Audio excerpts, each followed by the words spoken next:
এখন রয়েছি Auburn অ্যালাবামাতে, but আজকে আমরা যাচ্ছি ডেস্টিন, ফ্লোরিডা। সেটা যেতে এখান থেকে প্রায় 3 ঘন্টা সময় লাগে এবং সেটা পুরোটাই আমরা কভার করব কারে, মানে বেসিক্যালি রোড ট্রিপ। তো আজকের ব্লগটা এখানেই শুরু করছি। আশা করছি আপনাদের সকলেরই খুব ভালো লাগবে। আমাদের সঙ্গে থাকুন, আমরা কি কি করলাম সেটা অবশ্যই আপনাদের সাথে শেয়ার করবো সারাদিনে। আপনারা হয়তো দেখতেই পাচ্ছেন যে সবে সানরাইজ হচ্ছে, তো চারিদিকে যে অরেঞ্জ কালারের সানের রেজ সেটা দেখা যাচ্ছে আকাশে। চারিদিকটা দেখাচ্ছি, রাস্তাঘাট দেখাচ্ছি, কারণ এই ট্রিপটাতে আমরা যে ভোরবেলায় যে বেরিয়েছি সেখান থেকে যে পৌঁছানো অবধি যে রাস্তার ভিউজ সেটা ভীষণ এনজয় করেছি। এত সুন্দর চারিদিকে সিনিক বিউটি, রাস্তাগুলো তো দেখতেই পাচ্ছেন, মানে জাস্ট দেখতে দেখতে এনজয় করতে করতে যাওয়া যায় এবং ভীষণ সুন্দর সিনারি চারিদিকে।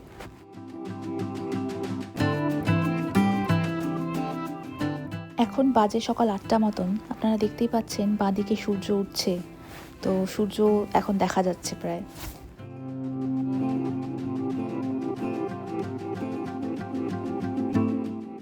এই ট্রিপটা আমরা বহুদিন ধরেই প্ল্যান করছিলাম, কিন্তু বিভিন্ন কাজের ব্যস্ততায় আমাদের যাওয়া হয়ে উঠছিল না। তবে স্প্রিং সিজনটাই আমরা টার্গেট করছিলাম, কারণ স্প্রিংয়ে ওয়েদারটা এতটাই সুন্দর থাকে যে যে কোনো জায়গায় ঘুরতে যেতে ভীষণ ভালো লাগে। তো ঠান্ডাটাও চলে গেছে প্রায়, এখন ওয়েদার বেশ সুন্দর, বাইরে প্রায় 15 থেকে 20 ডিগ্রি সেলসিয়াস টেম্পারেচার, আর তার সাথে খুব সুন্দরভাবে সানি ডে আজকে একটা। তো আজকের দিনটা একদম আইডিয়াল ঘুরতে যাওয়ার জন্য।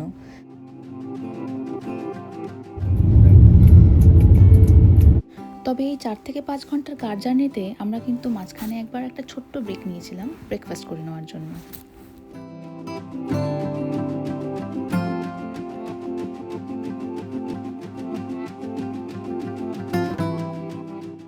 ওই যে দেখুন লেখা রয়েছে ওয়েলকাম টু ফ্লোরিডা, মানে আমরা ফ্লোরিডাতে ঢুকে গেছি। এই ট্রিপটাতে যাওয়ার সময় বেশিরভাগ সময়ই হাইওয়ে দিয়েই যেতে হলো, অথচ আসার সময় কিন্তু আমরা পকেট রোডসই পেয়েছি বেশি।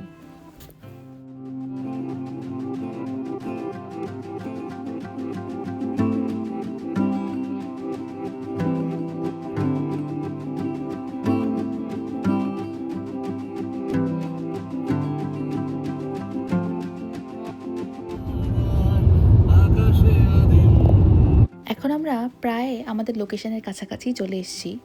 তবে এই ডেস্টিন পৌঁছানোর ঠিক আগেই আমরা এই ব্রিজটা দেখতে পেলাম, যেটা একদম ওয়াটার বডির ওপর দিয়ে যায়।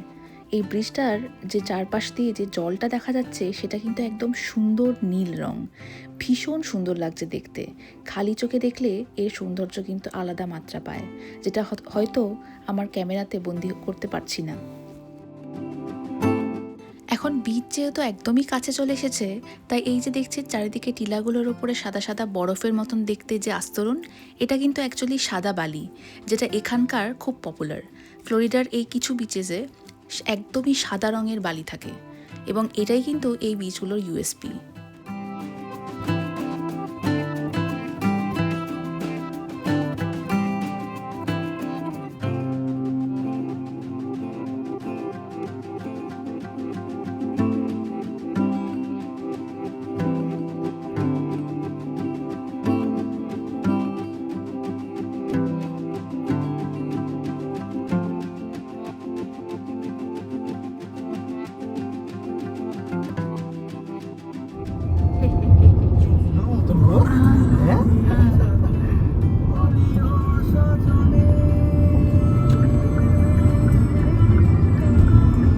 ও মাই গড, তুমি জাস্ট দেখছো, খালি চোখে দেখো, এটা ক্যামেরা ধরা পড়ছে না। এমারাল্ড গ্রিন রঙের সুন্দর সমুদ্রের জল দেখতে দেখতে আমরা কিন্তু পৌঁছে গেছি আমাদের ডেস্টিনেশনে, সেটা হলো ডেস্টিন, ফ্লোরিডা। তো বিচের একদম কাছাকাছি একটা জায়গায় গাড়ি পার্ক করে আমরা কিন্তু একদম রেডি সমুদ্র দর্শন করার জন্য। সো গুড ইভিনিং সকলকে। আমরা এখন ডেস্টিন ফ্লোরিডাতে রয়েছি, চলে এসেছি। প্রায় 4 থেকে 5 ঘন্টা ড্রাইভ ছিল। তো সকালবেলা বেরিয়েছি, সকাল 6টা 6:30 থেকে বেরিয়েছি। এখন বাজে বেলা 11টা। সো ভালোই ড্রাইভ করলাম এবং চলে এসেছি। এবার যাচ্ছি বিচের দিকে, চলুন দেখাবো আপনাদের। ডেস্টিন শহরটির কিছু ইন্টারেস্টিং হিস্ট্রি আছে। এই শহরটি প্রতিষ্ঠা করেছিলেন লিওনার্ড ডেস্টিন এবং তার নামেই এই শহরের নাম। লিওনার্ড ডেস্টিন কিন্তু ছিলেন একজন ফিশিং ক্যাপ্টেন এবং এই শহরটা আমেরিকার লাকিয়েস্ট ফিশিং ভিলেজ হিসেবে পরিচিত, কারণ গালফ অফ মেক্সিকোর গভীর জলের প্রচুর ফিশিং স্পটস কিন্তু এখান থেকে ইজিলি অ্যাক্সেস করা যায়।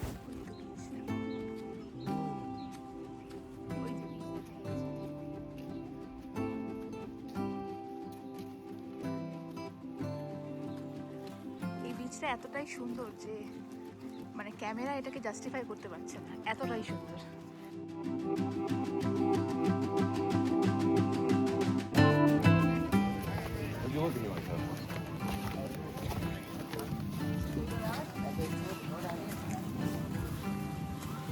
দেখুন এই যে বালিটা দেখছেন পুরো সাদা রঙের। এই সাদা বালি কিন্তু অন্য বালির মতন নয়, এটি অ্যাকচুয়ালি হোয়াইট কোয়ার্টজ ক্রিস্টাল দিয়ে তৈরি, যেটা অ্যাপেলেশিয়ান মাউন্টেনের গা থেকে অ্যাপেলেশিয়ান রিভারের সাথে সাথে ধুয়ে ওয়াশড অফ হয়ে এখানে চলে এসেছে। যেহেতু আমেরিকাতে উইন্টারটাই সবচেয়ে লম্বা সিজন, বহু মাস পর এত মাইল্ড টেম্পারেচার আর এত ভালো সান পেয়ে এই বিচ কিন্তু অনেকটাই ক্রাউডেড হয়ে রয়েছে এখন। তবে আপনারা যদি এতটা ক্রাউড পছন্দ না করেন তাহলে হয়তো উইন্টারটা আপনারা টার্গেট করতে পারেন।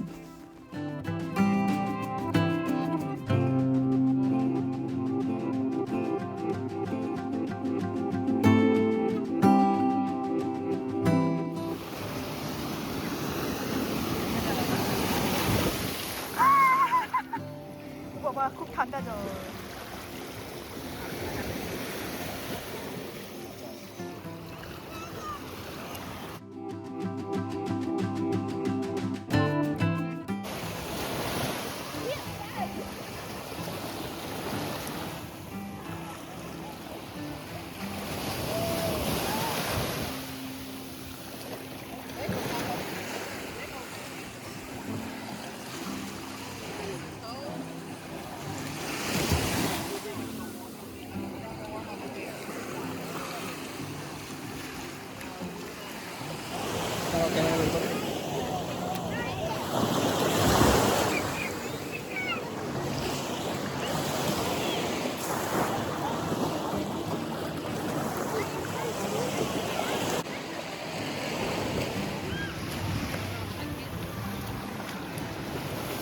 এই যে এমারেল্ড গ্রিন কালারের জল দেখছেন, এর সূত্রেই এই বিচগুলি এমারেল্ড কোস্ট নামে পরিচিত। আর জলের এমন সুন্দর কালার কিন্তু আসলে বালির জন্য। হোয়াইট কোয়ার্টজ স্যান্ডের ওপর সূর্যের রশ্মি পড়ে যে রিফ্লেকশন ক্রিয়েট হয়, তাতেই এই অদ্ভুত সুন্দর সবুজ রঙটি দেখা যায়।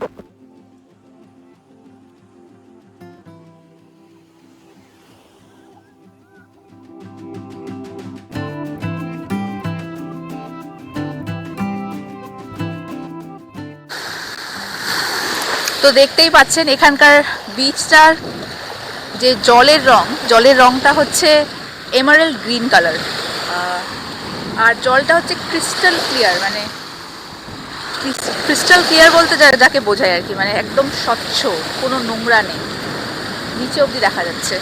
বাট জলের টেম্পারেচারটাও ভীষণ ঠান্ডা আর কি, মানে খুব ঠান্ডা নয়, পা দেওয়া যাচ্ছে বা খুব সুন্দর করে স্নানও করা যাবে। আপনারা তো দেখছেন আশেপাশে কত লোকজন স্নান করছে, সবাই ওইদিকে আর্ম চেয়ারে বসে আছে, রোদ পোয়াচ্ছে, ভালো লাগছে। তবে এই সময়টা কিন্তু এই বিচে আসার জন্য পারফেক্ট। এই সময়টা কিন্তু বিচে আসার জন্য পারফেক্ট, কারণ এখন সানি, তো ওয়েদারটাও খুব সুন্দর, হালকা ঠান্ডা হালকা গরম, বেশি রোদ নেই, মানে খুব গরমে কষ্টও হবে না, আবার বেশি ঠান্ডাও নেই, তো পারফেক্ট। তো স্প্রিং হচ্ছে best season to come to this beach.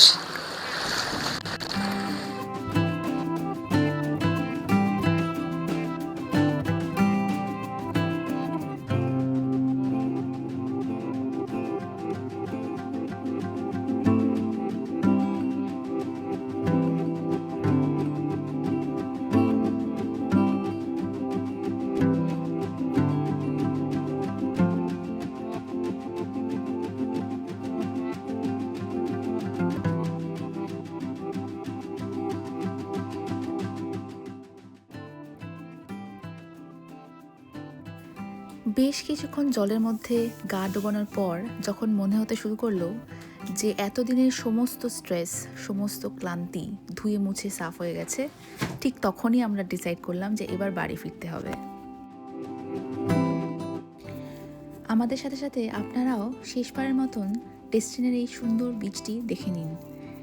আর যারা যারা অনেক দিন ধরেই ভাবছেন কিন্তু এখানে এসে পৌঁছতে পারেননি, তারা অবশ্যই এই ভিডিওটা দেখার পর এখানে একটিবারের জন্য হলেও এসে সময় কাটিয়ে যাবেন। কথা দিলাম, it will be worth your time.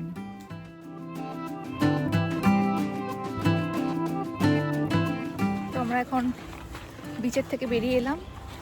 বিচের সামনেই একটা ব্যবস্থা করা আছে যেখানে সবাই ড্রেস চেঞ্জ করতে পারে। তো সেখান থেকে আমরা ড্রেস চেঞ্জ করে এখন বেরিয়ে পড়েছি। কিছু খাওয়া দাওয়া করতে হবে কারণ দুপুর প্রায় 2টো বাজে। আর সকালে ব্রেকফাস্ট তো করেছিলাম আস্তে আস্তে গাড়িতেই। এখন একটু লাঞ্চের জন্য আর কি বেরিয়েছি। দেখা যাক কোন রেস্টুরেন্টে আমরা যাই। তবে খিদে খুব জোরেই পেয়েছে, তো একটু এনজয় করে খাবার খেতে হবে এবং খুব তাড়াতাড়ি আমাদের বেরিয়েও পড়তে হবে কারণ সন্ধ্যের মধ্যে বাড়ি ফেরার ইচ্ছা আছে। তো অনেক খুঁজে পেতে আমরা এই ক্যারিবিয়ান রেস্টুরেন্টটিতে ঢুকেছিলাম যেখানে ক্যারিবিয়ান অরিজিনাল ফুড পাওয়া যায়। তবে এই রেস্টুরেন্টটা আমাদের কিন্তু একটু ডিসঅ্যাপয়েন্ট করেনি। এত সুন্দর ছিল এই চিকেনটা, এত অন্যরকম একটা টেস্ট এবং এত জুসি অ্যান্ড টেন্ডার যে খেতে আমরা কিন্তু ভীষণ মজা পেয়েছি এবং খুব স্যাটিসফাইড হয়ে খেয়েছি।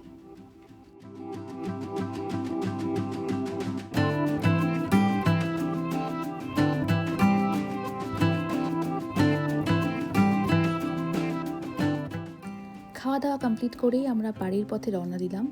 এখন বিকেল প্রায় 3:30, বাড়ি ফিরতে ফিরতে প্রায় 7টা বাজবে।